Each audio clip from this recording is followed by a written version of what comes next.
শেখ হাসিনাকে দেশে ফেরাতে গোপনে কাজ করে যাচ্ছেন এই ব্যক্তিরা। সম্প্রতি আল জাজিরার অনুসন্ধানী সাংবাদিক জুলকারনাইন সায়েরের ফেসবুক পোস্টে উঠে এসেছে এমন তথ্য।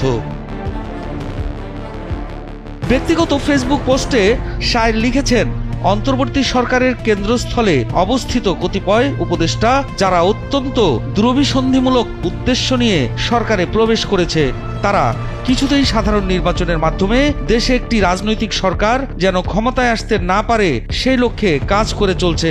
এই চক্র বাংলাদেশ সেনাবাহিনীর ভেতরেও অস্থিরতা সৃষ্টির চেষ্টা করছে।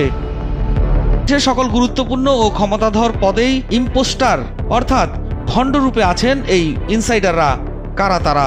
এ নিয়ে আভাস দিয়ে জুলকারনাইন সায়ের লিখেছেন, উপদেষ্টা, সচিব, সেনাবাহিনীর শীর্ষ কর্মকর্তা সহ বিভিন্ন গুরুত্বপূর্ণ পদের 9 জন এবং আউটসাইড অ্যাক্টর হিসাবে 5 জন লুকিয়ে কাজ করছেন।